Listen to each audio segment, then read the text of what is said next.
For you, James, I will play the short one. What the hell happened to this glass?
The Dorkening and all affiliated shows are not intended for anyone under the age of 18.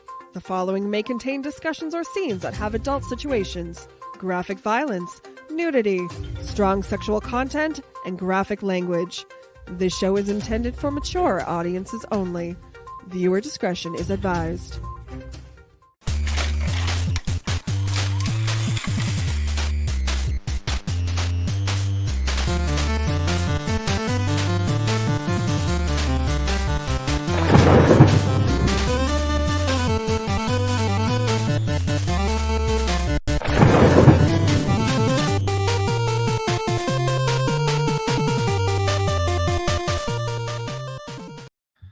Everyone thinks because you're a zombie, you don't know good coffee.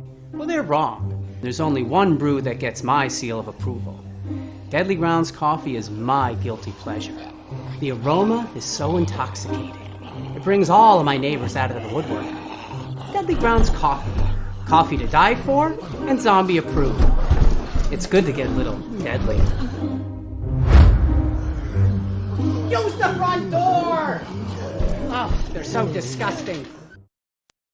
And we are now live. It is Wednesday, and it is the Dorkening. We got an awesome show scheduled for you today. As always, we have James. How's it going, my friend? It's doing good, guys. Doing good. Hope everybody had a very patriotic day today. Oh, totally. You sound nice and sexy there, James. I know, right? Come on. Ooh. No more of that sexy crackling, like the crackling of a fireplace. We are laying down. Crackle, crackle. Steven, how's it going, my friend? Good. How is everyone today on this great day? Big sigh of relief. But we won't get political, but it's things are. I don't know. Someone on your post wanted to fight you with those. One of your posts today. What the hell? I'm trying to post something. It always happens, and it's always the same people trying to post something positive, and people gotta be negative, which is. I get it. Your person didn't win, but it's to coin one of my favorite YouTube. I watch his videos regularly. Like what you like. Don't be a dick. There you go. Basically. I mean, everybody has their different opinions. Everybody has different beliefs.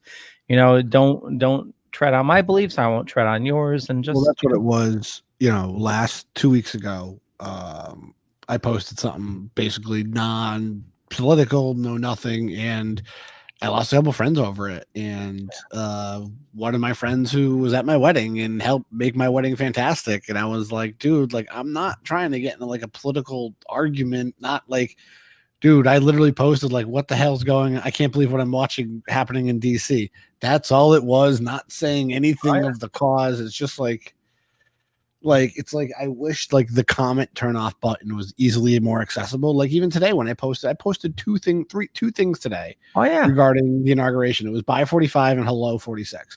Yeah. That's it. And realistically, I told even Jen, I was like, can I turn off comments? Like, cause I don't want people to be like, what the hell? Like, what the fuck? I'm just like, guys, like relax. Like if it's just and that's what it is. And it's just like I never thought. And then like looking at people's stuff today, and I'm just like, guys, like, come on, dudes. Like, it was just it's a day of hope, and that's what's great about it. But it's you look on social media, which is never a good place to start to begin with. Yeah. But it's just like, dude, like get a fucking life, like really. Yeah. Whatever. In the chat, a bunch of people watching, so definitely say hi. Trina Austin, hey y'all. Hey y'all. I'm just gonna do a shameless plug here. If you check the show notes, you'll find a link, and Dork shirts are here. The first design is up, and this is a custom artwork by the awesome artist Dal Merge, who is a comic artist, and I've been working with him on some designs. So this is the first one going up. We're going to try to do at least one or two, custom designs a month. And, it's just custom artwork. It's not the same old, copy paste stuff that a lot of people are doing. So it's just, well, also like to our fans, like if you like something or you want to reach out to Leo, definitely shoot him a message. Like if you're a freelance artist looking for some work, we're always looking to help, especially in this time where people, especially with no conventions going on, there's plenty of artists. I don't mean, again, me and Jen, we have a Beetlejuice poster in our living room, which we absolutely love. And we've been wanting to go back to the same vendor we bought it from because he had other cool posters like that. And we want to export them. The problem is it's been 3 years since we bought it, 4 years since we bought it. And it's like, I don't know can't remember this guy's name, but I'm like, I want to give somebody money. So, all those, independent artists we have out there, definitely reach out to Leo, reach out to the group, and just like, hey, like if something we like, me and my co-host Jay is always looking for cool logo ideas, and if it's something decent and something, well, I'll definitely buy the print or buy the rights off you or something. So definitely like don't be ashamed, don't be afraid to do something like that. Yeah. Same in our avenue too. Yeah. I mean, I tried to, reach out to our friend Alex, but he's just so freaking busy. It's he is busy. Well, busy's good for him. Like I know busy is very good. Yeah, but I mean, in this day and age, though, I know everybody's trying to do everything we can to support the indie artists.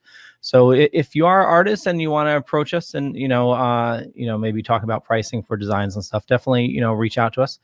And but yeah, I'm gonna try to see if I can build a nice line of Dorkening merchandise. Or maybe we can have like a logo contest or something like that. Yeah. That'd be interesting, shoot out, maybe design a new the Dorkening logo or something like that. And they're, maybe we'll sponsor and partner up with Deadly Grounds, and we can maybe brainstorm and maybe do something for like February or March or something. You mean you don't like the logo I did?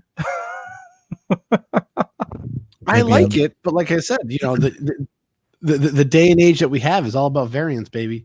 Variants. Have them submit things in February and then have like a March Madness logo tournament. Oh yeah. And then that was just a wild idea I had. And we'll put it up to our fans. We'll put like 1 up a day, 2 up a day, and they can pick which one's the best, and survival of the fittest. I'm all for that. I think we were really cool. Maybe we can brainstorm a little bit more in the next couple of weeks and maybe do a big announcement or something like that. Coming up. And I just want to note that a new Dorkening is not really a logo, but he did get the Dorkening in there. And James and I brainstormed about this graphic, and he made it happen, which is awesome. Yeah, it brings me back to the days when I worked at Blockbuster. Yeah. Probably my favorite job of all time. No joke. That was like my favorite job I've ever had. Yeah, was working at Blockbuster. I worked there. The movies that came out the year I worked there was Pirates of the Caribbean, the first one. Oh wow. Harry Potter, Chamber of Secrets, like 1 hour photo. So when was that? Was late 90s? 2001. No, that was like 2000, probably 2002, 2003. Okay. Because I was a junior going to my senior year of high school. Yeah, so 2003. Oh, stop it. What? Yeah, youngster. Yeah, no, I worked there, and that, like I said, that was probably one of the most fun I ever had at the job. And you were a junior going to a senior in high school. I was getting into high school at that time. See, Leo, so don't feel that. So you just felt even older. Oh yeah. Trust me, me and Jen have conversations being like, if I didn't meet you at any other time in my life, I would think you were a big fat loser. I would have nothing. She's laughing right now because it's true. Because she's like, we joke around all the time. Like, we don't have the same taste in music, stuff like that. And every night for dinner, it's a battle. It's because we don't like the same foods. A lot. We only like merge on a couple like food items. Yep. So like today, it was like, what do you want for dinner? Well, I picked last night. Well, I did too. I had chicken nuggets. You had yogurt. Like, what are we gonna have tonight? And then she goes, well, I want mashed potatoes. And I was like, okay, like, what do you want? There's nothing good on this side of the Hudson, so we have to go on the other side. I gave her 3 options. I'm like, pick one. Like, You gonna do a wheel spin for what's for dinner? well, normally so when the boys are here, dinner's pretty easy because it's either chicken, because that's the only thing Wes will eat next to pasta. Yeah. And then we make Logan make a meal once a week. He has to pick a meal, and I'll go get the ingredients, but then he has to make it for the family. 2 weeks ago, man, he made this freaking chicken rice dish with beans. Oof, fantastic. Yeah. It was something we never tried. He enjoyed it. Wes enjoyed it. It was really good. But then come like Wednesday to like Sunday before the boys it's literally just like, do you want like wings tonight, or do you want like Chili's? I think it got to a point where like, our sushi guy around us knows my phone number by like, when it pops up, they're like, hello, James. And I'm like, hi, James. And like, and he knows our order and stuff. He's like 15 minutes. I'm like, bye. And it's just like, it gets to a point where like, oh God, we've been eating there a lot. So Yeah, it's kind of bad when the place knows your name. no, it's not even it like, and a big shout out Albany, Mr. Fuji's in Stuyvesant Plaza, best sushi place, best sushi I've ever had. Yeah. I've been and I've eaten sushi really like good around and stuff like that. Oh, yeah, Wolfie, he loves lasagna too. I just don't have the time or the energy to make lasagna.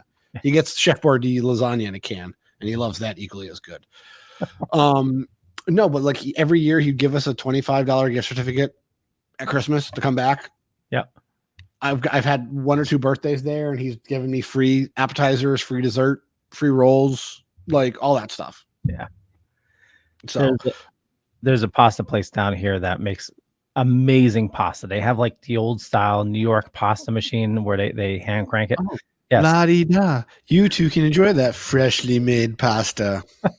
Well, I've been going there for so many years, and we don't go often. But it's now curbside, and the manager actually he popped his head out to make sure he said hi to me, and it's they know me by name too. It's pretty sad. No, but yeah, no, like I said, going back to the Blockbuster thing, I love that. That's still one of my favorite, jobs. I would love to go to Bend, Oregon, to the last Blockbuster ever. So hopefully that's something on my bucket list if they're still around. I'm tempted to go buy the hoodie and sweatpants from them, because you can actually buy merch from them, which is really cool. Really? And it's Blockbuster merch, which is really cool. Yeah. You can literally, they'll send you a membership card.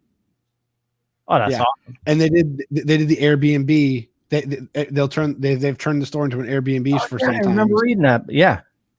And what that actually got the. Yep, and then actually Blockbuster's Twitter account came back live for like 2 or 3 days, and then they turned it back off, which was like really cool. Wow. So, yeah, no, they have like hats and things, but like you can buy literally like a membership, an old school membership card for like $2. Really? And they'll ship it to you and stuff, which is like, I'm like, that's awesome. I'm like, I gotta get the hoodie though, the hoodie or the sweatpants. You go on Etsy or you go on, because we were talking about the clam boxes, clamshell boxes, and I was on Etsy and I was on eBay, and you can find them.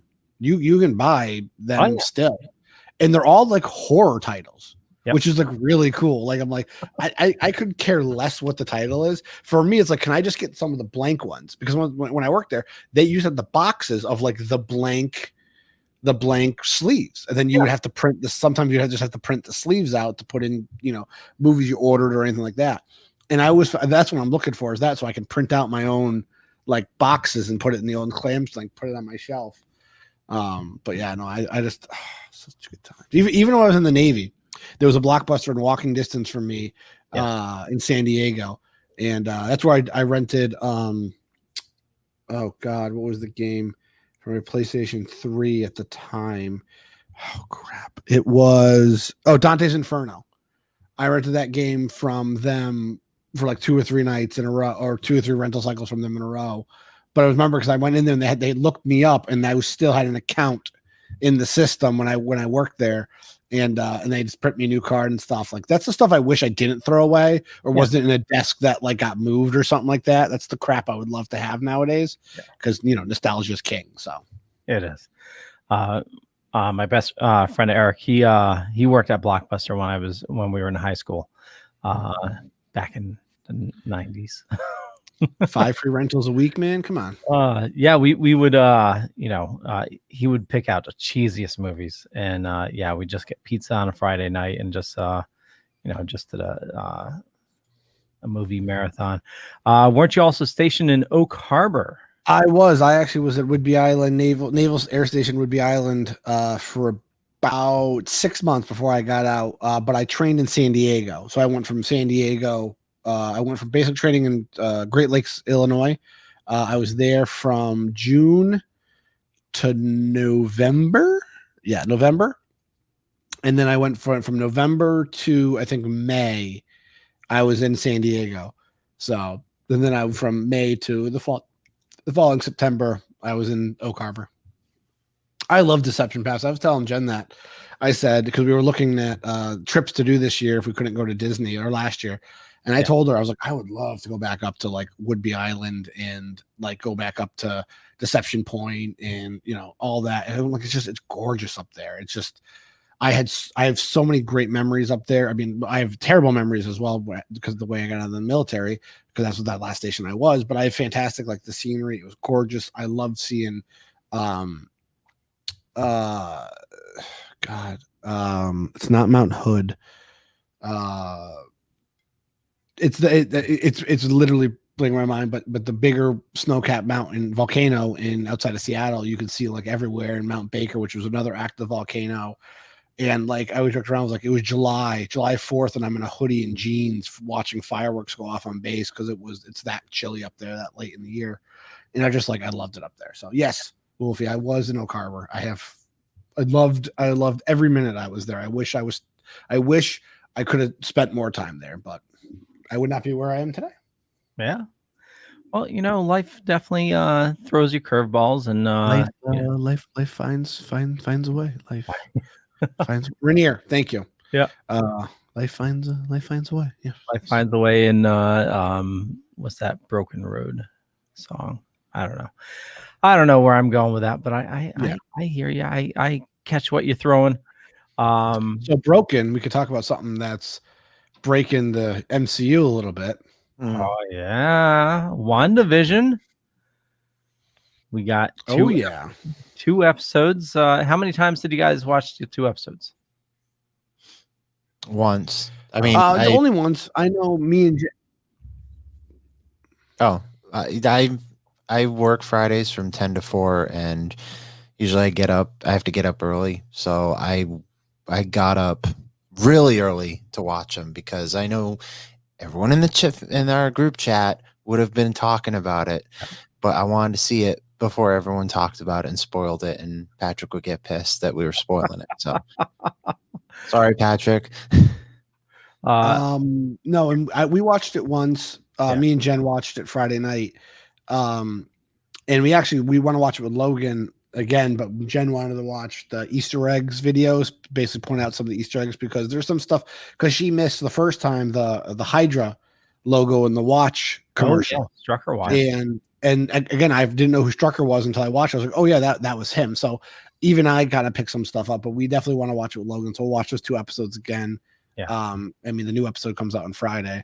But I enjoyed the hell out of it. I enjoyed every minute of it. Yeah.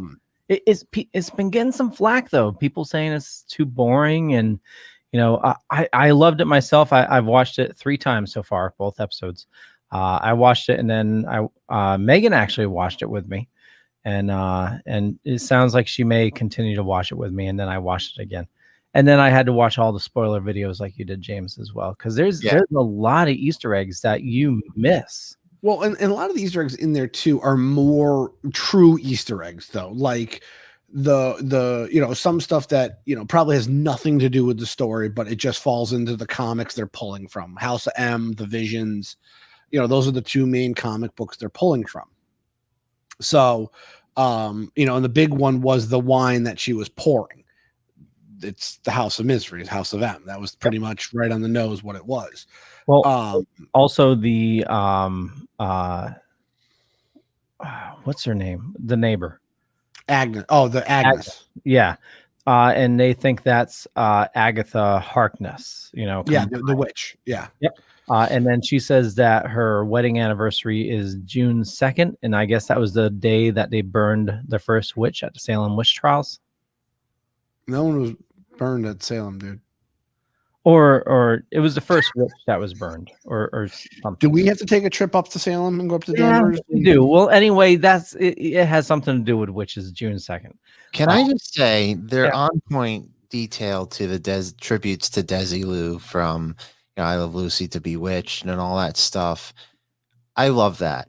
Well, they shot it like they shot him in the 50s, like with the same technology. Yeah, and they shot it in front of a studio audience too, which made it. Well, I think all of them, anytime they're in the sitcom, is in front of a live studio audience. Yeah, they said so. So all that stuff is there. And also, they consulted Dick Van Dyke for the episode as well, who didn't know what the hell was going on. He joked around, being like, "What is this?" Yeah, so I loved it. It was it's definitely a lot of hidden stuff. So again, spoilers if you haven't watched it, and if you haven't watched it, why the hell not? But the commercials are actually, they think it's her flashback. So the first one, the Stark with the beeping light, that's a throwback to the bomb that landed in their apartment. And then obviously the Strucker watch is Strucker from that had him captive. I gotta say, they've been trying to make Age of Ultron a lot more important movie than it initially felt like it was supposed to be. They did. I did like that nod to Endgame, where in the beginning, where she's like, "You have something about a bigger head" or something like that, and people just lit up on Twitter, and they had that reaction. That black guy that has the reaction. He has a straight face, and then something like that. They showed it was like her quote. And then he had the straight face, and then it goes down to Infinity War, where Vision's stone exploded, and then it showed his shocked face. So well, and like even stuff like that, even like going in the second, and I felt like the second episode had a lot more, and I was okay with that, but at the same time, like the first one was like, well, I don't remember anything prior to this, like that whole thing was very interesting, but I'd have to say. Whoever wrote that, and if this is Elizabeth Olsen, thank God they got rid of that unbelievably horrid whatever fucking accent she had in the last 4 movies she was in. Like, just get rid of it. And they kind of got rid of it, which was very nice. And I like how they ramped that up to being like, oh, she's European. Like, maybe she hasn't gotten rid of it, but maybe it's because she's in this dream thing that she's in. So maybe she still has it, but in this dream, she's like, I don't like it, so I don't, I want to have a real accent, in my dream. So, I mean, some of the big stuff that came out in it, and one thing I remember seeing was like, oh, the 6 stars mean the Infinity Stone. No, it makes the sign of a hive. Also, another video I pointed out today, it's 6 stones, or it's 6 dots, and then there was another 6, and then the 6 is missing in the clock. So 666, the devil, and or the Marvel's devil equivalent. But they've already said that WandaVision, Doctor Strange, and Spider-Man 3 is the 3 movie arc. Basically, for whatever this storyline is going to be, those 3 movies are going to interact with each other.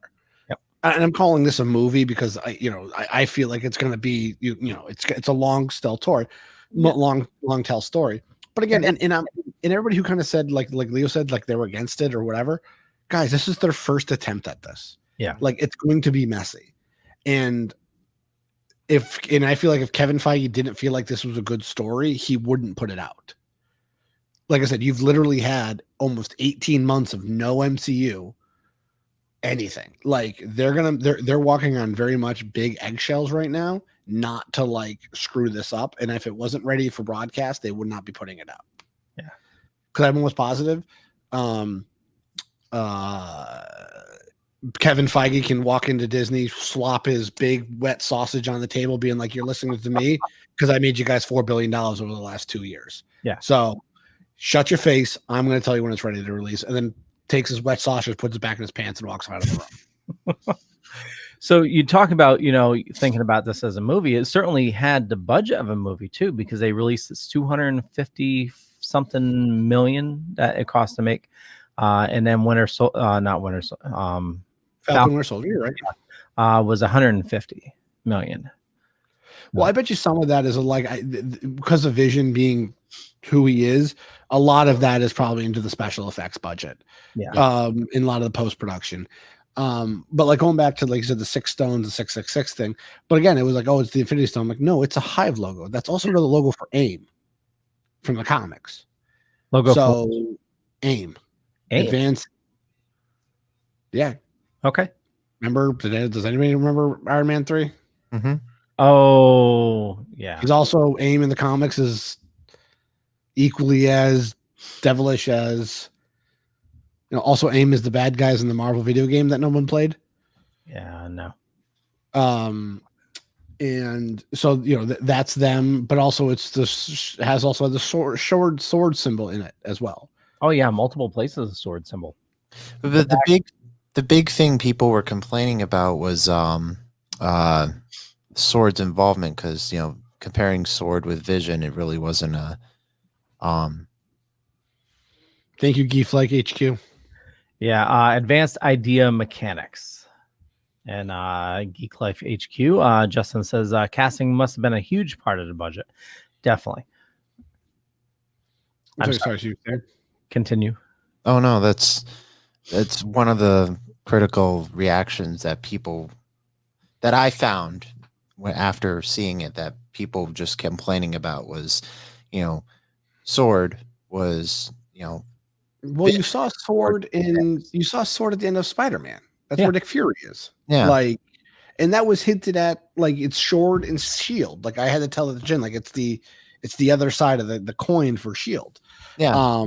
And then the conversation is, well, does Sword have them, or are they monitoring it to make sure nothing happens? So they're just more of they know that she's somewhere grieving, and they're just kind of have a watchful eye on what's going on and will intercept as needed.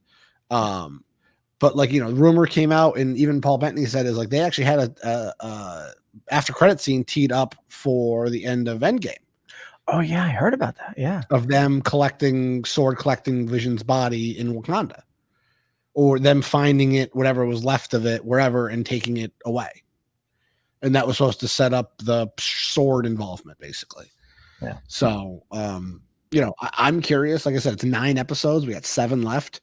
Yeah. And it seems like it's just going to get more and more interesting. They're now in the 70s, so it's a whole different, set of rules for the sitcom. I'm interested. I'm really, because it looks like Wanda is in control of the reality, but she's there's cracks forming. But and you saw that in one of the creepier scenes in the second episode, where the guy in the bee suit came out of the sewer, and she goes, "No," and everything reversed back to where it was before. So yeah, she's in control for the time being, and I think that's what the key word is, for the time being. If they open up this episode on Friday with a parody of the All in the Family, Vision and Wanda on the piano doing something similar like that, I'll be over the moon. I'll be like, "This, you've sold me. All right, take my money, even though you've already taken it." Geek Life's asking, I wonder what the time errors have to do with it. I think it's just her reverting back to something safe, TV sitcoms. I think that's exactly what it is. She's building a sitcom world, because everything gets resolved at the end of an episode in a sitcom world. And it's always a lot of times a happy ending. So I think this is just probably her manifesting her grief. And like Leo said, something that you grew up with. She probably grew up in Sokovia with really bad American TV shows. Or she's imagining what a relationship would be with Vision. Imagining what it would be like in the 60s, imagining what it would be like in the 70s, imagining what it would be like in the 80s, and so on.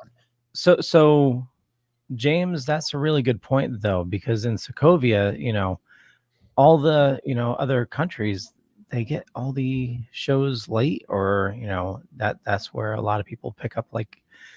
So yeah, I could see like I Love Lucy and Dick Van Dyke Show playing in Sokovia. Well, they're also saying too some of the subtle stuff that you're saying, like the keywords of the like forget the past, embrace the future. Yep. Is them, whoever is trying to infiltrate Wanda's reality, they're like, forget what you know, like just keep moving forward like that. So again, is that shield, is that another entity trying to manipulate Wanda for whatever means? Is it still Hydra? Who knows? Like, well, the one of the theories I saw online, and again, this is all theories, we don't know anything yet, but Mephisto trying to get her to have children, to take to children, because they would have her powers. Yes, for the children. even though there wasn't a single child in the episode. No, but she will have twins. We know that point. She will have twins at one point. Yep. And yeah, and she gets the little bump at the end of the second episode. And it goes to color. Yeah. So next one is it what, Brady Bunch? I think it's going to be All in the Family, like 70s. So Okay. Brady Bunch. All in the Family, Brady Bunch. They were all, but I have a very strong feeling you're going to get more of them breaking the fourth wall in the episode, because you saw that twice in two separate episodes. You saw that at the dinner scene in the first episode where the camera switched, and it kind of showed you more of a like Vision, like save him, like she broke character. Yes. And same thing, you saw that in the second episode with the beekeeper, they broke character, breaking that fourth wall. And I say fourth wall because some of the stuff is being shot in front of a live studio audience. Yep. They're breaking that fourth wall, so it's basically breaking her reality and snapping her out of it for 10 seconds to be like, okay, do what's right. And you saw that, and I think you're going to see that more and more because the stuff you've seen in the trailers, there's a whole other side of the story we haven't known yet. Oh yeah, because it takes place in the real world. So, and you saw the guy, the FBI agent from Ant-Man and the Wasp. He's in it. Is that Randall Park? That's not Randall Park. Yeah. Randall Park's in this. Yeah, and they think that's his voice, right? I don't know. I haven't seen that one, but the African American girl who's the magician, that is supposed to be Carol Danvers' friend's daughter. She works for Sword, like, and so she's somehow caught in this world. Like, it's that's what you're kind of seeing it break a little bit. And going back to the 666 thing, there was a lot of red in these episodes. The flashing light was red. The was red. There was red blood when she cut her hand. A lot of stuff symbolizing evil or lurking stuff. So again, I'm glad that they're half an hour long or 40 minutes, like the same kind of and it comes out every week. Because I feel like if this was an show you could just binge on Netflix, I think it would lose the anticipation of every episode. Yeah, and I think that's what you've lost with Netflix. I can just sit down and watch every episode of blank. Yeah, like the Haunting of Bly House. I didn't finish it because I got to a point where I was like, okay, like, how many more episodes we got to go to finish that? But if I had one episode to watch a day, not knowing I could just go watch the next episode or go online and read what the episode's about, like, I have no desire to watch it. Like, yeah. Well, they're also short enough. Like you look at Mandalorian season 1. That's something you can knock out like 2.5, 3 hours. Yeah. So yeah, if they released all of that at once, especially with the short episodes, yeah, it definitely would have been not good. So, I mean, there's a ton of stuff on the docket coming up for Marvel, but one of the things that they were hinting at was, and Steve brought this to our attention, was they're talking about rebooting some of the Netflix shows because Charlie Cox is done filming his scenes for Spider-Man 3. Yep. So, yeah, Fahey, he did a chat recently, right? And they asked him about that. That'd be news to me. Steve, did you read about that? No. All I know is last thing Spider-Man wise. I mean, I know Chris in our group chat sent a picture of Andrew Garfield in the Spider-Man costume on set with Tom Holland in Spider-Man costume. So having those three Spider-Man's in this movie is confirmed, obviously. Yeah. They also set the time of the episode too. It's going to be Yeah, winter. yeah, Christmas time. Christmas, which makes 2 MCU movies set around Christmas. Also, possibility of Mysterio coming back. He didn't. Because you're setting up the Sinister Six. That's what they're setting up. Yeah. Um, Charlie 'cause you got Cox that with Morbius. finished filming. Those are the only things I caught from Spider-Man news lately. Yeah, the chat I was reading, they from what I gathered, they're thinking that they would not continue to Netflix shows. They just do a flat out reboot. But with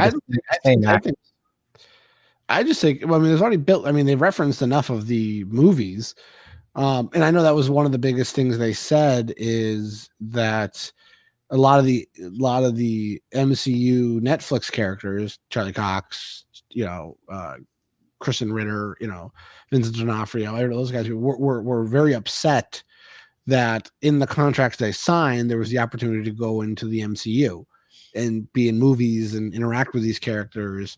And it's same thing. They were supposed to interact with them in the TV shows. Like, it just always felt like, yeah, they're in the same universe, but they're on parallel planes. Same thing with like Agents of S.H.I.E.L.D., especially after like season 2 or season 1, where they got so far from the action of what was going on in the movies, other than just mentioning things. That's kind of, I felt like was a down thing, for the MCU Netflix shows. I mean, other than the guy who played Iron Fist, I thought those were perfectly cast. I didn't mind Iron Fist. I didn't mind the story of Iron Fist. The guy who played Iron Fist, I kind of like, I want you to be recast. I didn't mind him as an actor for Iron Fist. Or maybe like there was another director being like, can we do that again? Can we do that take again? I mean, it's the same thing with Captain Marvel. I can't believe no one was like, "Hey, Brie, can we do another take of that line?" Like, no, okay, moving on.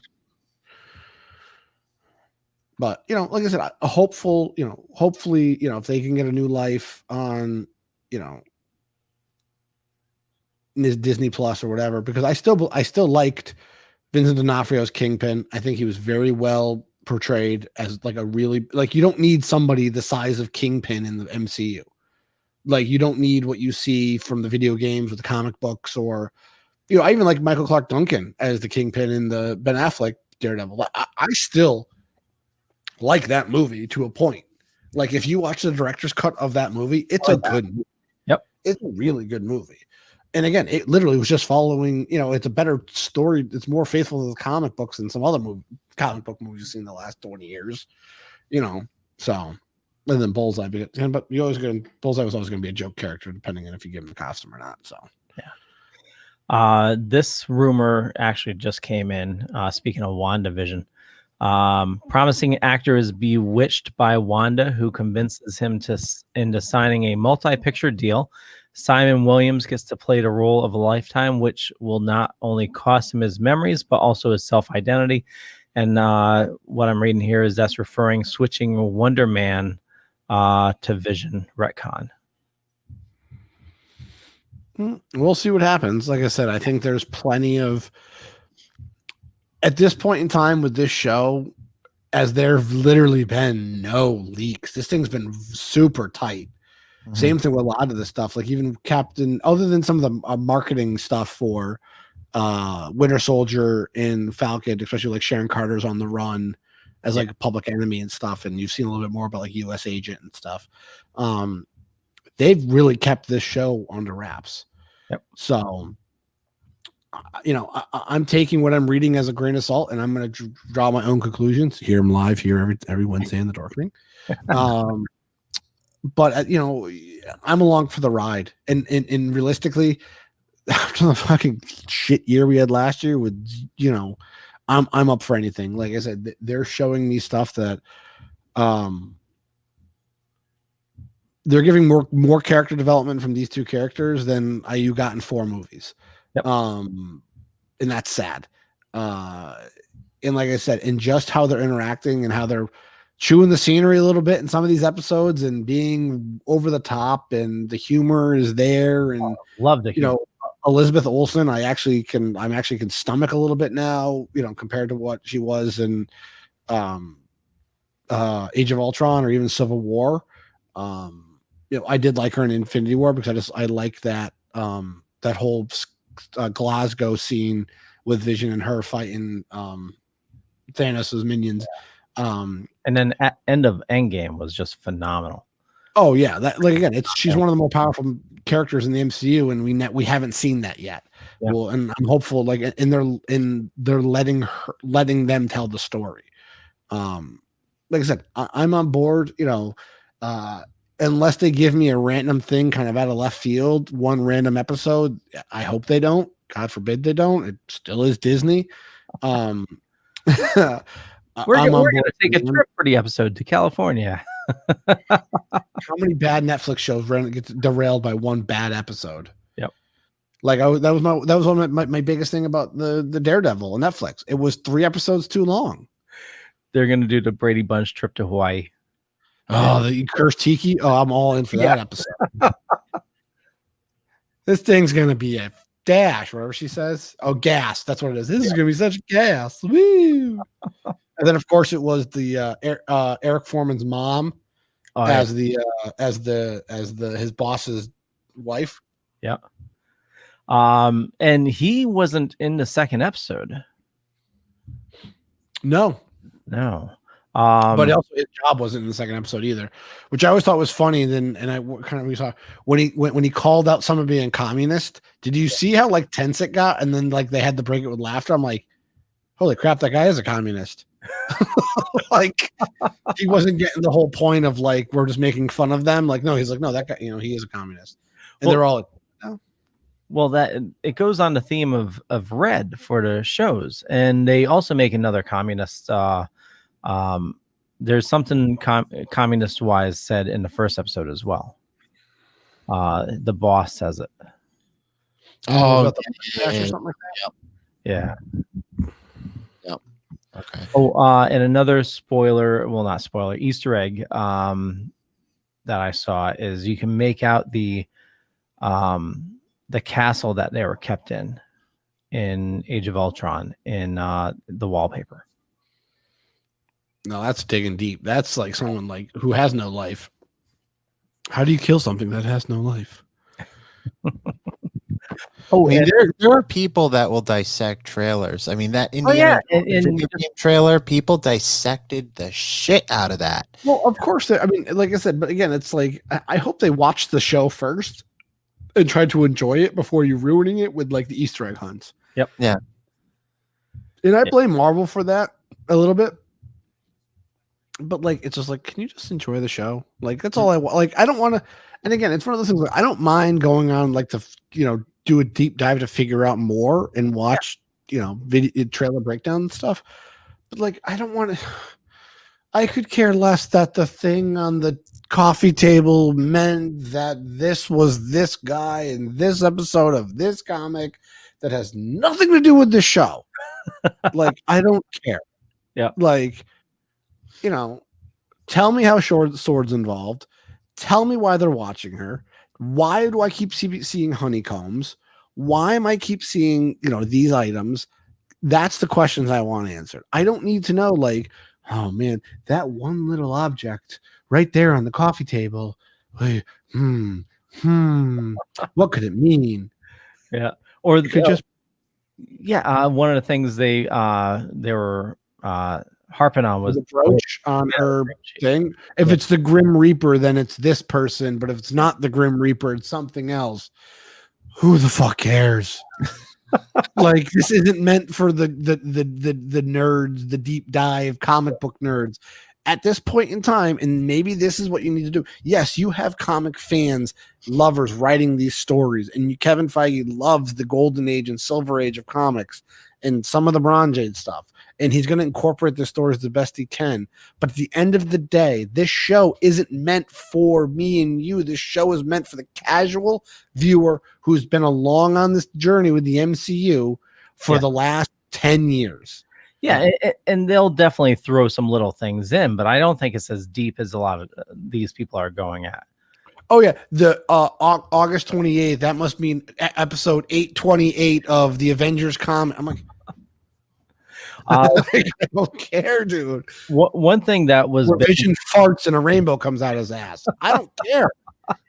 One thing that I didn't enjoy though is when the first episode they're greeting each other, and she says, "My husband with the indestructible skull," or you know, whereas that's how he died, was through his. I just mentioned that like 40 minutes ago. Yeah, I didn't pick it up either, Steve. I'm sorry. Well, no, there's those little one-offs too. Where what does she say? Like, oh, what are you gonna eat? And he goes, I can't eat anything. And they're like, huh? He's like, oh no, I ate like lunch like 2 minutes, like something like that. And I was just like, oh, that's cute. Yeah, that's funny. Or then when he eats when it's mealtime, I eat like a madman or something like that. Yeah. Or then he eats the gum. Yep. Yeah, I like that little cartoon Hanna-Barbera thing that they did when he ate the gum. And he became drunk that way. Yeah.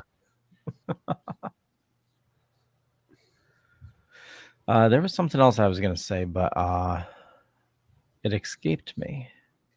I do have to say though, Elizabeth Olsen in that little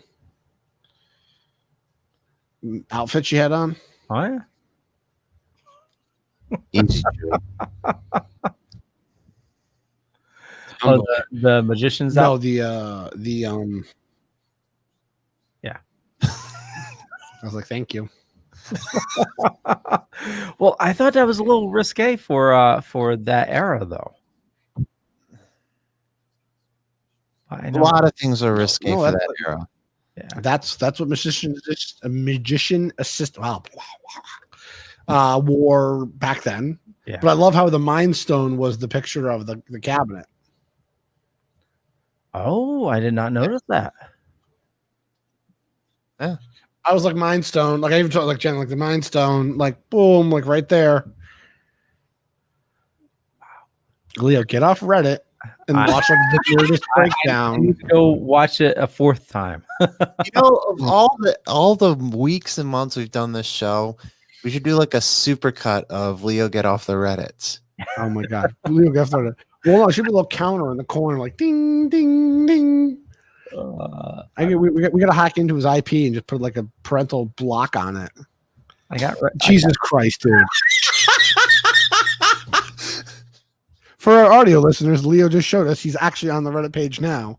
Leo, we love you. We're your friends. Get off the Reddit site. Like a Michael Jackson gif, a Michael Jordan gif. Stop. Get help. Well, I mean, you're ruining the show for you, and the only person you can blame is yourself. I got a better one. There you go. Oh, okay. Oh, there we go. Perfect. So, with other things that are going to be rebooted, as we talked about, the MCU, DC animated made an announcement that Kevin Smith did or did not confirm. Who knows? He kind of was. It's happening, but it's not. I can't talk about it, but it is. The people I've talked to said it is, but they don't know 100%. Yeah. For me, I love Kevin Smith. I love him to death. I love his movies. I have his audiobook, and I listen to some of Hollywood Babylon. Hopefully that comes back soon. Yep. Dude, I can't listen to him on like his Fat Man Beyond podcast because every time it's on, it's just like, dude, like either say it or don't say it. Yeah. Like the whole point of you earlier where you were so anti-Hollywood to a point where like you were like, fuck the establishment. And now you're like a huge player in the comic book game. Like, don't do that just to get you. And I feel like he's like, I don't do it to get headlines. You 100% do it to get headlines. Yep. I do like him on Twitter because last week when Bruce Willis showed up in the pharmacy and was refused service. Oh, cop out. Yeah. Yeah. He went on Twitter and was just like, what a cop out. Yeah. Yeah. He's his Twitter presence and his books are really good and a lot of his podcasts are really good, but like his Fat Man Batman, like, dude, I get it. You're in with DC, you're in with Marvel, you're in with a bunch of these networks because you're a good you're a good writer still, and you have good ideas, and you're very interconnected with the fan base. But dude, like, either get shit or get off the pot, dude. Like, either tell us that you know something that That's fighting words to him because well, I don't know if he's still smoking. Oh yeah, he still smokes pot. Like, he has a whole show called Wake and Bake. Like, well, so just real quick, what happened? So I watch his episode every week, and I don't mind, and sometimes I fast forward through some of it, but this week it was Mark Bernardin mentioned when he's doing his news, and he mentioned, he heard about possibly Batman animated series coming back. And then, all of a sudden Kevin Smith is like, and his eyes wide open. And then, obviously something. Because he does know something, because he's already been approached to do something with it. Like, the hype that he's getting around the He-Man show, which again, I still don't believe is actually coming out. Like, until I see something, I don't believe that the show's coming out. So here's the thing with that Batman animated series thing. If they rope Kevin Conroy and Mark Hamill back, then I'm 100% in. But isn't like 3/4 of the cast dead? Like, somebody put out a list being like, all these people are dead that played voices in the original show, not including Harley Quinn. Well, like, that's the reason Quinn, they have a new Harley though. Well, it's Tara Strong, and Tara Strong is the one who does the Harley voice in the Bruce Timm's verse. Yeah, but the problem is, I won't do it. I won't watch it unless Bruce Timm's involved. Yeah. Oh, apparently, I need to watch it. The new Batman movie is Bruce Timm. Well, because they learned their lesson. Bruce Timm's is the best person to do Batman right now, other than like the live action stuff. Yeah, because he actually can tell a coherent fucking story. Yep. Yeah, if Bruce Timm is involved and they get Kevin Conroy, Mark Hamill, I think that'd be knock it out of the park. But with the success right now with HBO now absorbing the DC universe, they just put in Batman the animated series on there. Harley Quinn is a big success. And Doom Patrol, obviously. So, I mean, DC content, I mean, that's the next logical thing, is bring back Batman the animated series. Speaking of content, sorry, I'm going to try my attempt at a segue here, unless you guys are still. Oh, I wasn't done yet. Sorry. Yeah. Like some of the big people who played characters, like Bob Haskins played Commissioner Gordon, dead. Mm-hmm. That's a big one. But the new Commissioner Gordon they have is the guy that does that is just what? Did you watch Harley Quinn? Harley Quinn? Please tell me you watched Harley Quinn. The TV show. I do, but again, this isn't going to be the same Harley Quinn. Like, they're not going to bring the guy from Law and Order over to the show. If Bruce Timm's involved, he's not going to take from other shows. Dun dun. Like, and that's my biggest thing is I understand HBO Max is getting unbelievably great press right now. Yeah. Some bad press, but really, really good press, especially about some of their DC properties. Especially now that Zack Snyder is saying it's not a 4-part miniseries, it's a 4-hour movie, and he's going to release the movie as a 4-hour movie. Yep. They're not splitting up in the 4 parts. That's smart. It's a 4-hour one shot. It's going to be a tough watch, but that's going to be smart. Yeah. But at the same time, we already know, Steve, your bar is lower than the Marianas Trench. Got it.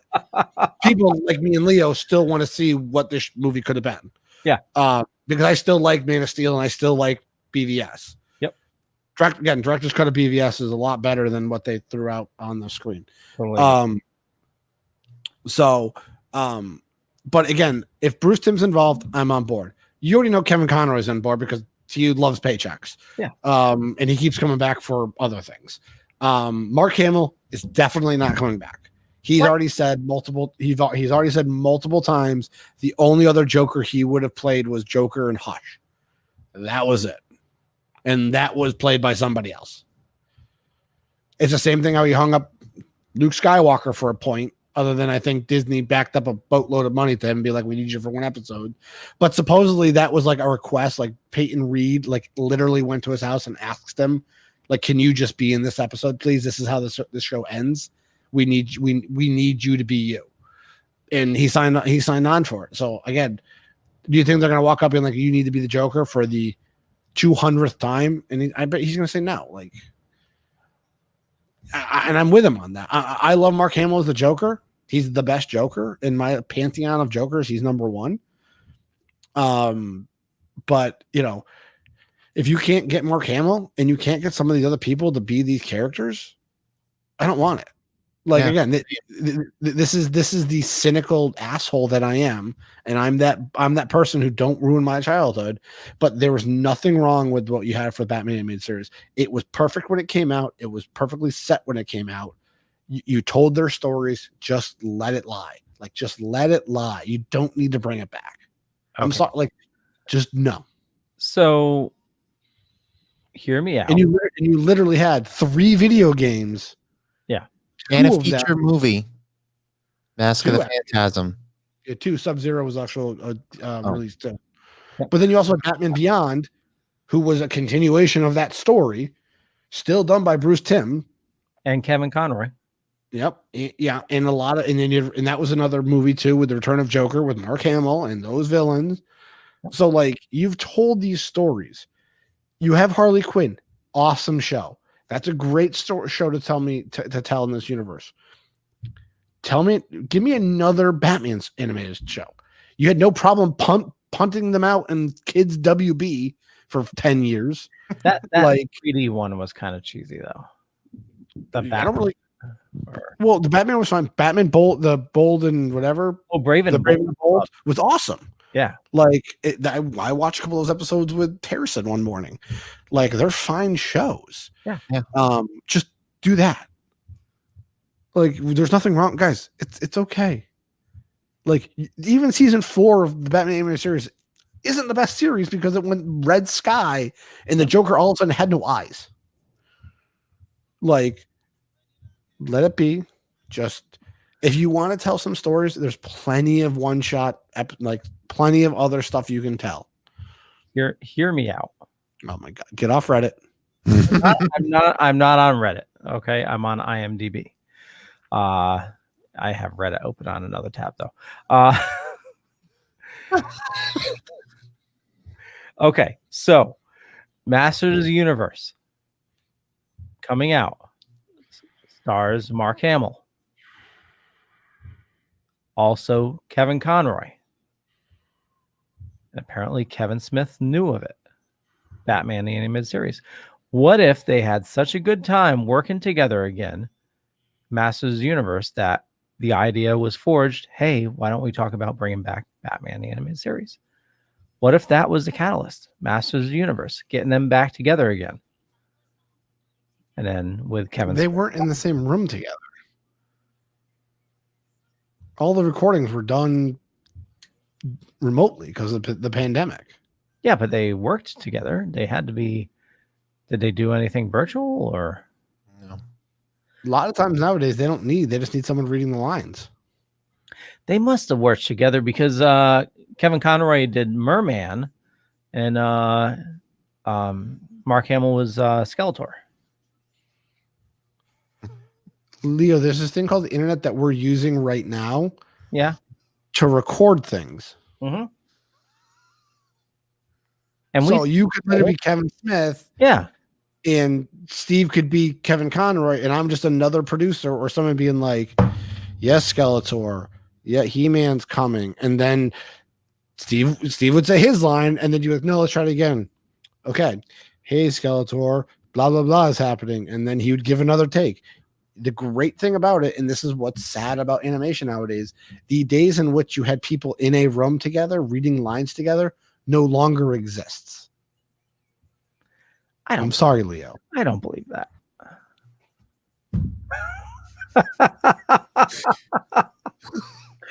That's why. That's why actively. That's why Bob's. Yeah. Thank you. That's why Bob's Burgers, the movie, is being done, and H. Benjamin basically says like, I'm in my closet doing lines. But what about the new And Animaniacs though? Weren't they? They must have been together. No. that was shot in 2018. Oh, you're talking again- about now because of the pandemic. I'm saying it's not Exactly. gone for good. It's not gone. No, well, again, as all industries changing, Yeah. all industries changing, are you telling me studios are now going to pay for a giant studio rentals or booth rentals for multiple people when they can just do it at their home and get the same quality? Well, but Studios are cheap. I know They studios, made no money last year. but It's going to be a while. okay, I know it's going to be a while, but people work better together. Executive orders don't snap like that at the drop of a dime. It's going to take some time. Oh, I know it's going to take some time. I'm saying we will get back there. We're not there yet. We're not there now. We're not there this year. But maybe next year people can start working together again. Because you get two voice actors in the same room. They work off of each other and you get a better performance. But also a lot of times, because again, that means both schedules have to line up perfectly. Yeah. So with that, again, in Rick and Morty, they're not in the same booths together. Archer, they're not in the same booths at the same time. A lot of unless it's a request. But like I said, Animaniacs is different because I think Animaniacs is so fast. Yeah. You have to be in the room. Again, Animaniacs also only had 4 actors this year.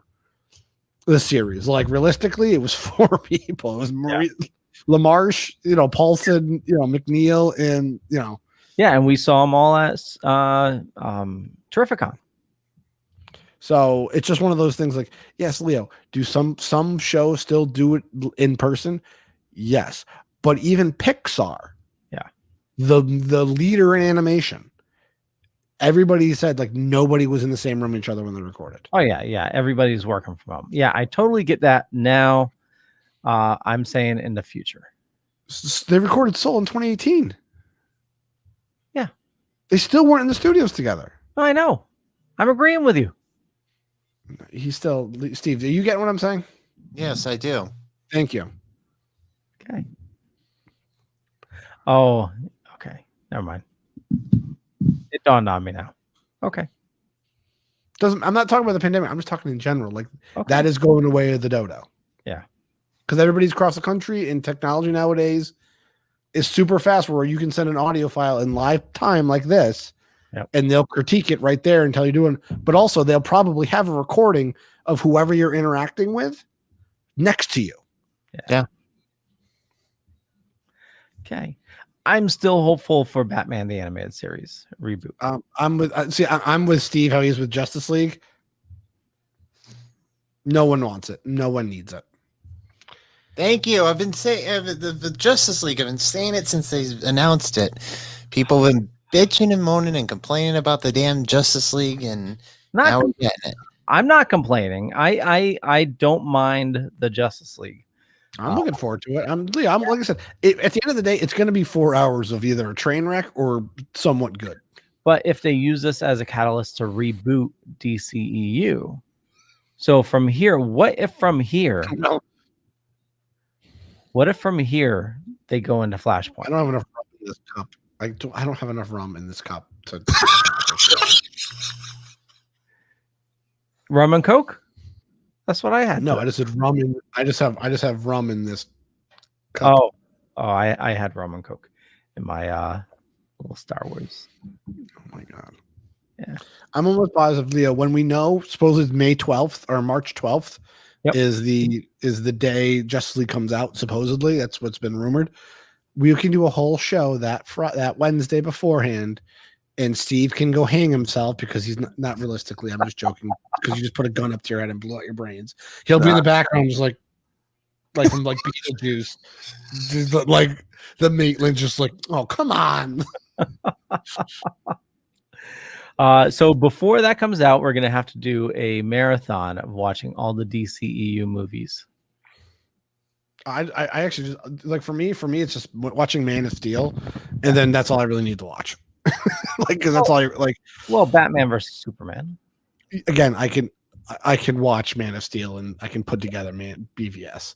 Yeah. Again, like I said, I'm 100% a minority that I actually like. Okay, I'm not. Steve's gonna kill us if we keep talking this anymore. No, go ahead. for me, like I said, I've said it multiple times. I didn't mind the Lex Luthor, like Jesse Eisenberg as Lex Luthor. Yeah. But at the same time, it's like I don't have 4 hours to watch that movie. I'm putting my 4 hours of. Oh, you have 4 hours to watch Justice League, though. I was getting there. I'm like, if I have my choice of what I'm going to watch, 4 hours of it, it's that, because realistically, because Mass Effect 2 comes after the Mass Effect comes out that around that same time as well, so I have to bargain my time well. Because I just bought, my wife let me buy Jedi Fallen Order, so I can finish that game, which again is fantastic. So yeah, I have to, and I know she'll watch it just to see me just like, and then she'd be like, "This movie's terrible." Her and Steve will watch it out of hate, so she'll hate watch it with them.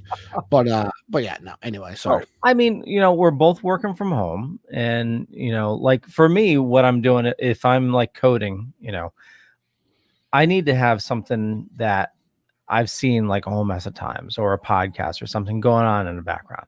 So like Iron Man, during this whole pandemic and working from home, I've rewatched Iron Man probably a dozen times.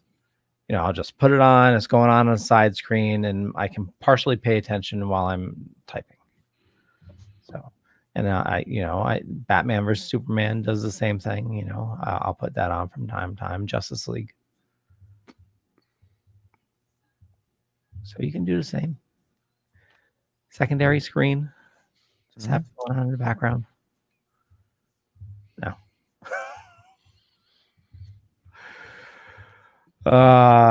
Okay. I'm in the minority. Vast minority. Yeah. Tom says the only complaint I had with Dawn of Justice was that Doomsday should have been Bizarro. Yes, I agree with him on that. That should have been Bizarro. Yeah. I always feel like, again, I can go on my whole Superman rant because he is still one of my favorite superheroes.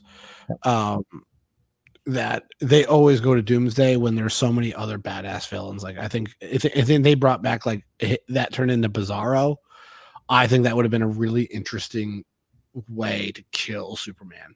Yeah. Was via Bizarro, because he is the opposite of him, and that's the whole thing you saw in the even in the painting of in The Office with Lex Luthor was the angels fighting the demons. Yeah. And it was like, yeah, you got the good versus the bad, and that's literally his opposite. But again, then you have to explain stuff, and Doomsday is an easier villain or creature to explain than Bizarro. Yeah. And you can get it to the normal masses. It could have been what Flash was talking about as well. I mean, because Bizarro had a thing for Lois as well. Yep. Yeah. And to a point where, like, I think, don't they create a Lois for him on his planet? He chooses, they give him to rule. Yeah. And like I said, who knows? Like I said, there's been a lot of movement on the DC movie universe. Flashpoint is moving forward with the director from It. There looks like they're recasting Cyborg, or Cyborg is no longer going to be part of this movie, which is very interesting, as in the comic book, he's very important in the comic book of that arc. So let's see what happens. A lot of controversy surrounding him and Joss Whedon. So that's why. Yeah. So, but again, like if they recast it again, maybe we'll get more. But I really didn't feel him as a character anyway in Justice League. So I know in the Snyder cut, there's supposed to be a lot more of building him up, because he was such an important character out of nowhere. So, like I said, we'll do a whole episode about Justice League coming out. Like I said, I think it's the 12th. So. I'm more excited that did anybody else watch the sizzle reel for HBO Max? Yes. Godzilla and Kong. Did you see that, Leo, when they fought on an aircraft carrier? Yep. I was like, sold. Like, give me my ticket, please. Like, dude, like, you don't need to show me it. Just tell me when it's going to be on HBO Max. Yeah. Yeah. And it looks like they made an agreement, right? Or they're close to making an agreement. I don't really think they have a deal. I think Warner Brothers owns the movie, so they're going to release it the way they feel like releasing it. No. It was Legendary. Same with Dune. Legendary's kind of fighting with HBO Max right now over. Why? Like, I don't see because like Dune. You need to. I understand. Like, you want to see Dune on the big screen. I got it. That's an epic story you want to see on the big screen. Nothing's open. So you're either going to bitch and moan that the movie gets pushed to 2022 because realistically, New York City's theaters aren't open yet, and even though Cuomo says they want to open it up by the summer, it's not going. But like, well, the theaters up by me are open, but they're all Regal, and Regal closed all their theaters down. So, and they're not reopening until there's a guaranteed slate of movies that are going to come out. Yeah. So, for me, like Ghostbusters Afterlife is going to be really close to when my daughter's born. So I told Jen, I was like, I might have to like, Leo better get me a good goddamn copy of that on Plex very fucking quickly, or I'm going to the movies. But like, there's some movies I definitely want to see in the big screen. Dune, I feel like that's a movie I would rather just watch so I can pause and go on my phone to figure out what the hell I'm watching. Yeah. Because I tried to watch the old Dune movie and I was like, I don't know what's going on like an hour into it. Like, I feel like I'm still learning characters and there's 4 hours left in this movie. See, my co-host is a huge fan of Dune. And I know for a fact, once that movie comes out, our whole episode is not going to be, it's probably going to be entirely devoted to Dune because he'll be talking about it to the cows come home, and I'll probably be like, well, apparently this version. I'm like you, James. I don't get Dune. I want to get, like, it looks pretty cool. Like, it looks like a pretty epic story to be told. I want to see it. And when I saw the trailer, I'm like, again, I saw the trailer, I was like, I'm sold. Like, it looks better than the 1980s version, but again, anything from that movie was so convoluted. Even though we lose Patrick Stewart, which he was awesome in that movie. But again, it's like I want to know more, but I don't want to read the book that's three as big as the Bible today at the inauguration. Like, well, so the thing is, the movie coming out, from what I understand, is closer to the book. And I guess. Well, yeah, of course it's going to closer to the book because the Hollywood studios have learned if you actually follow the fucking source material, you'll get better fans and people will like the movie. Facts. And you know how they learned that? It part 1 was very close to the original story, minus some very different scenes that were cut for a good reason. Yeah. People were like, that is it. That's the book I read. That was more the source material. Like the beginning, like that wasn't in the miniseries, but it was damn sure in the movie. Yeah, no, and I think the studios have learned that. And you see it with some of the stuff from the MCU. You go to the source material. You tell and I think that's the problem with some of the video game movies. And I think we've had 2 or 3 episodes about video game movies, going back to the video game show. And like Tomb Raider, the new Tomb Raider movie that came out a couple years ago, that was literally a translation from the game, and the game was awesome. Yeah, and again, it was panned because again, it's a video game movie, and the movie was pretty good. Yeah, it was literally, but again, it's one of those things like, and this is my thing always with video games movies. You play the video game, you have an actress who mocapped and voiced the character to a point where she actually looks like the character on screen, and she is an actor. Yep. How do you not hire her to be the fucking character in the movie?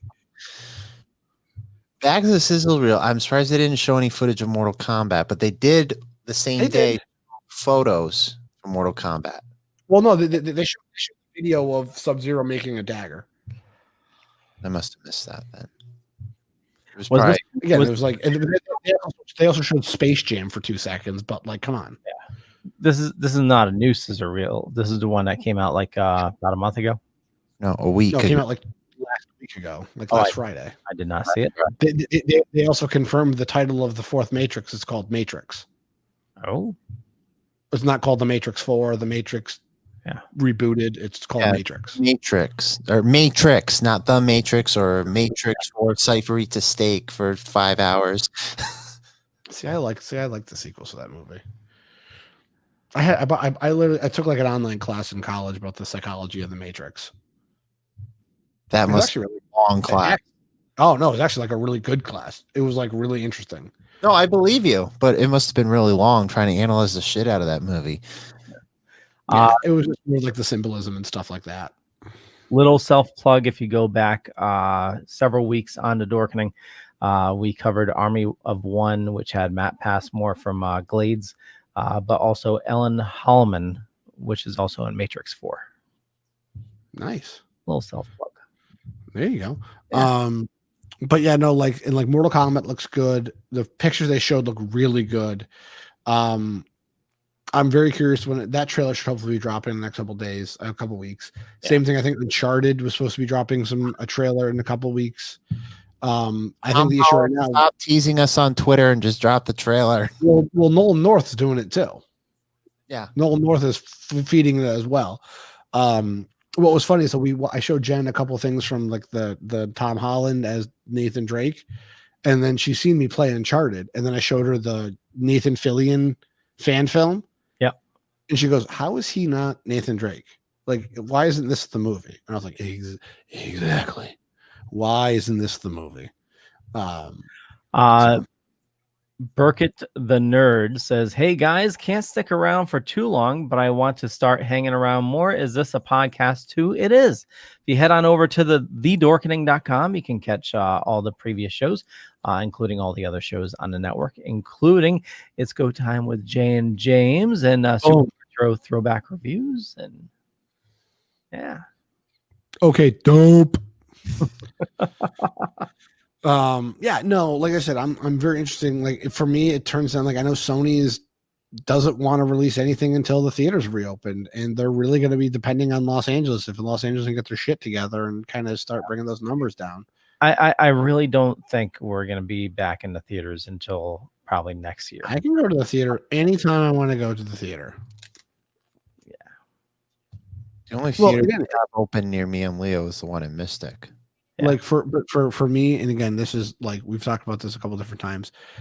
If I'm AMC, if I'm Regal, if I'm wherever, I'm literally buying or releasing an empty fucking parking lot somewhere and buying some shipping containers and setting up a drive-through. Oh, totally.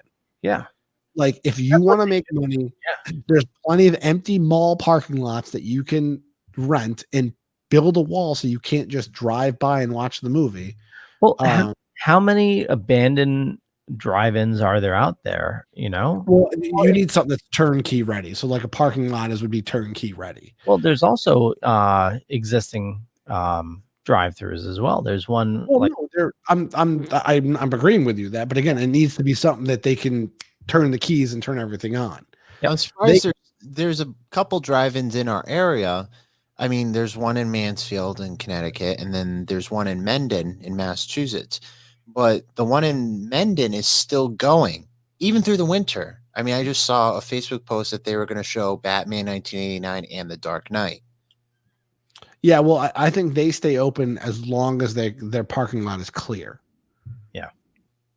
Because I think once it snows, they shut back down because they don't have a plow to plow out those areas.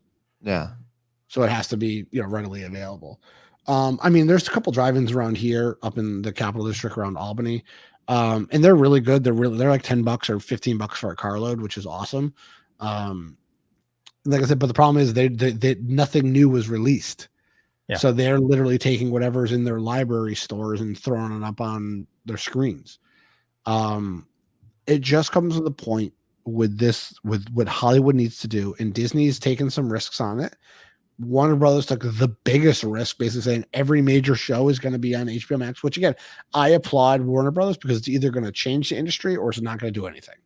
And right now it's not doing anything because Universal nor Disney nor Sony are doing it. Well, Disney's releasing one of their major movies on Disney Plus, and it's the premiere, so you have to pay the $30 to watch it. And that's the animated No, God, that movie should have been released 7 years ago, and I'm going to hang my hat on that for till the day I'm dead. That's how you really feel. So what are they releasing on Disney Plus? That animated movie, Ray and the Last Dragon, or something like that. Oh. It looks really good. It's the person the girl who played Rose on Star Wars. Maria Tran. She's the lead voice. The one who couldn't handle all the hate. Did you read some of that hate? No. I don't care how tough skin you are.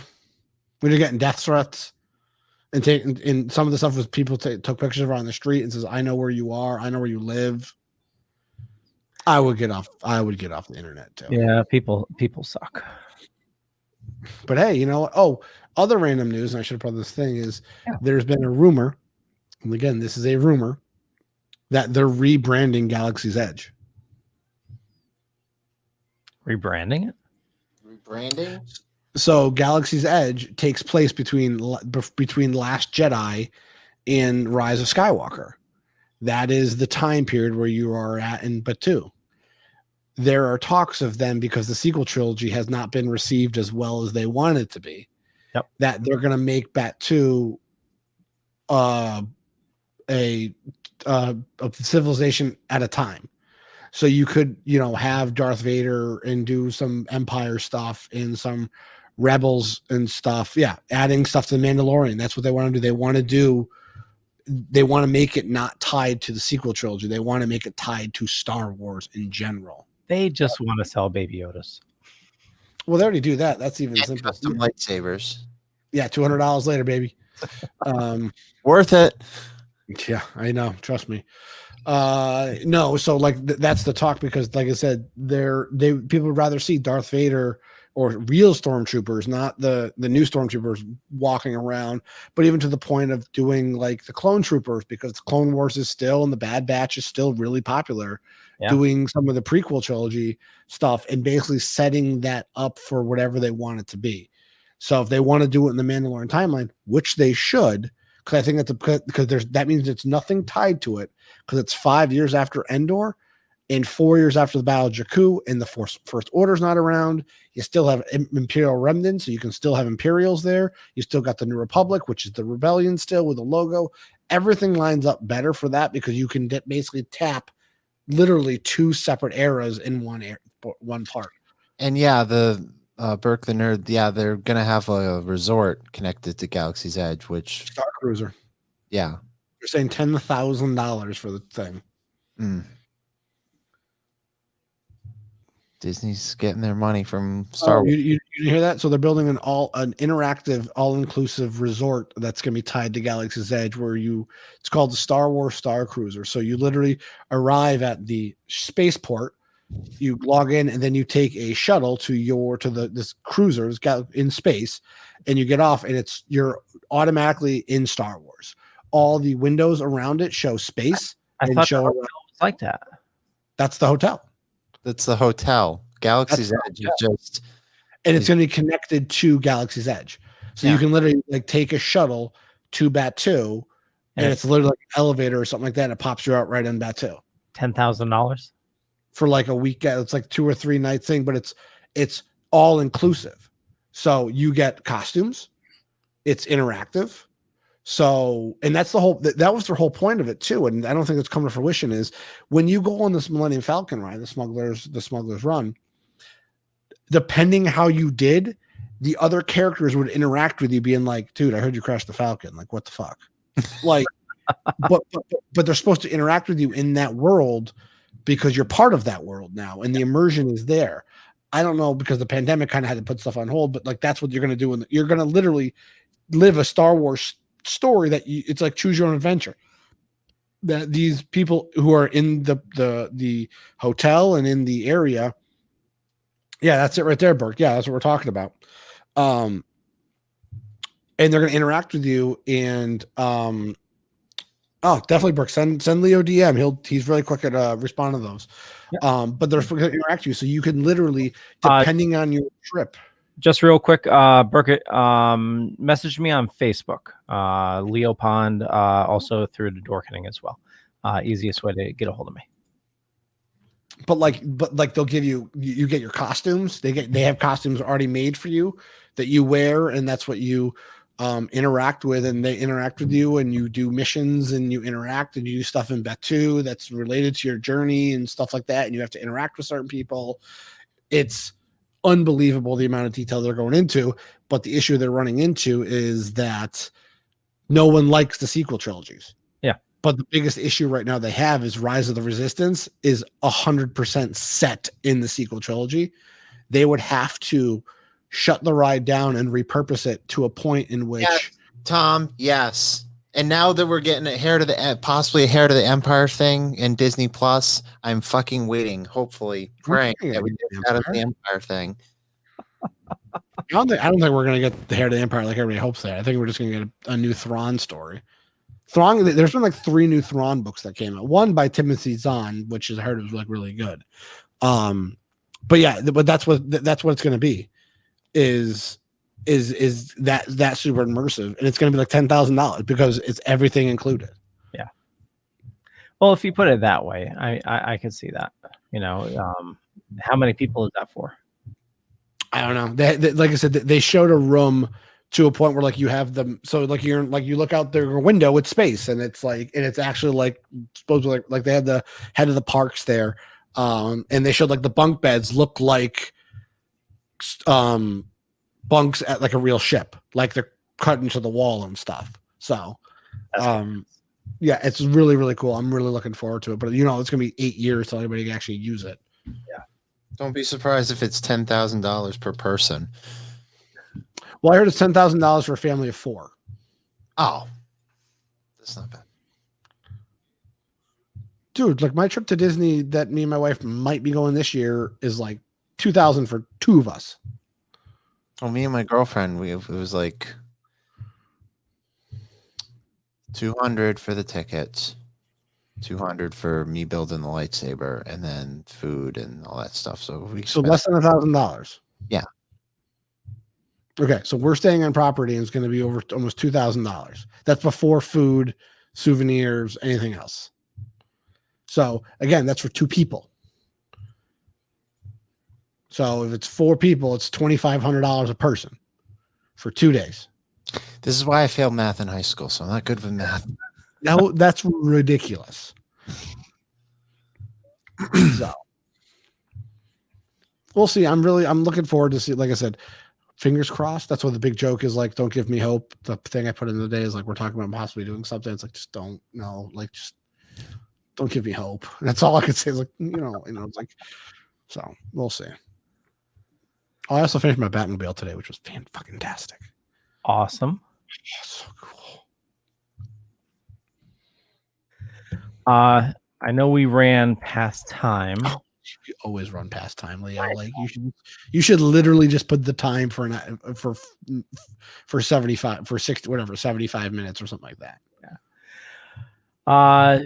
Well, I'm gonna do another plug. I'm sorry. We have shirts available. This is the first shirt design, and I'm working with artist Dalmerge to make custom artwork for us. And you can find a link in the show notes. It's a tiny URL link, and it goes to an Amazon store. And the shirts are available on Amazon. So Amazon prints and ships, and gets to you right away. And multicolor shirts. So if you want either black or heather, or I put a bunch of colors in there. And this is the first design. More to come. That was the 90s style Saved by the Bell. I have an 80s style I'm going to upload as well. And yeah, more designs to come. Woohoo.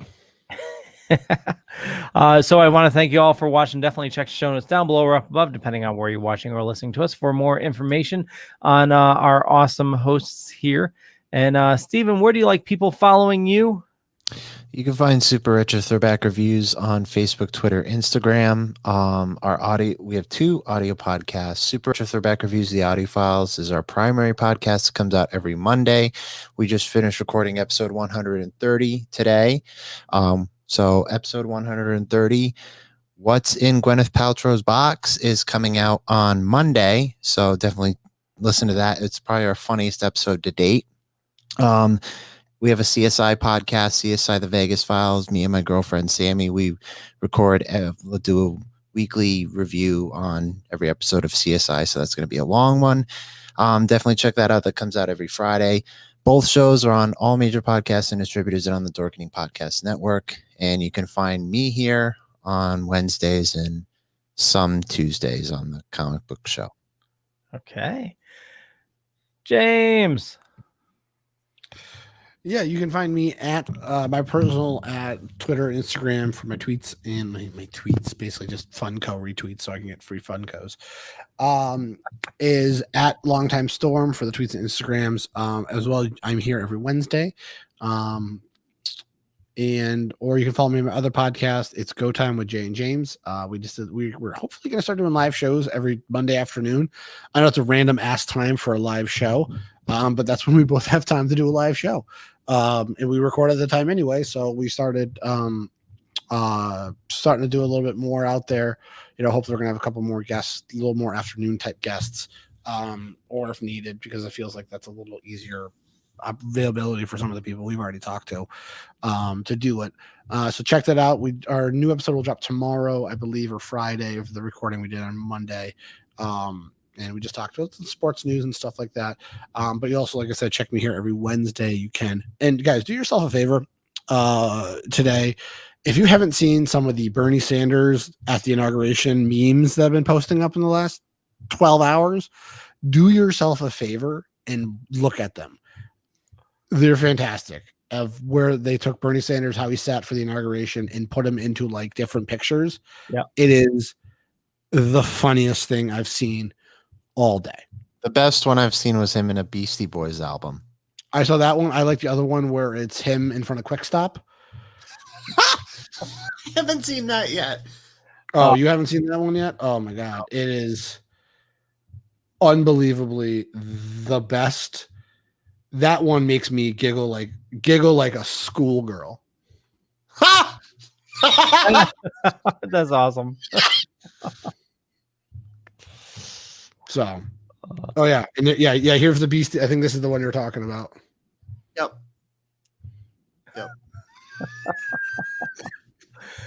The one I saw, he was sitting in front of Pepe's in New Haven. Yeah, there is 67. There's a post with 67 different things. Where is it? Where's another one? Burke the Nerd says, dude, those are hilarious. Thanks, guys. And thanks for watching.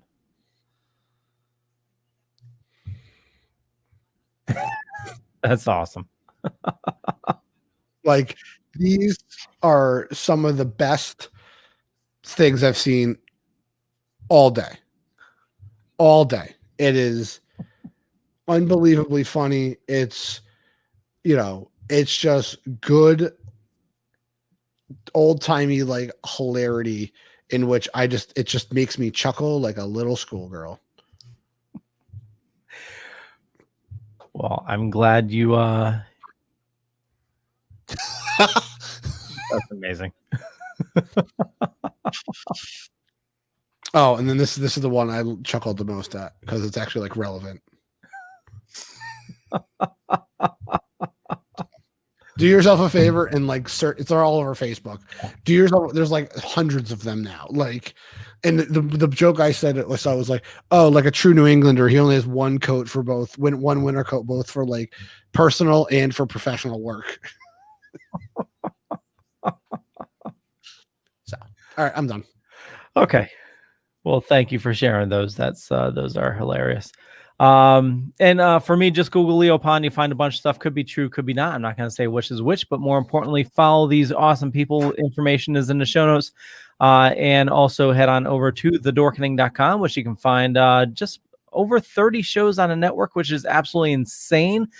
We added 4 new shows this week and a lot of big stuff happening, including, like I said, the line of shirts and apparel we're going to be working on. First shirt is up.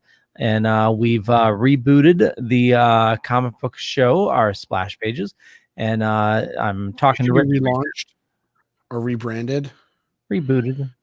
I'm trying to think what's a good comic book type word though. Yeah. Reissue. There you go. Reissue. There we go. I did mention that the first issue back was our New 52, our Rebirth, our Crisis on. There we go. Yeah. Rebirth. Yeah. So talking to Rich right now, next week we're either going to do Longbow Hunters, Three Jokers, or Forever Evil. So it's going to be one of those. So, nice. Yeah, we're doing that Tuesdays at 8 p.m. And then also Mondays at 8 p.m. We are doing the Indie Creator Spotlight.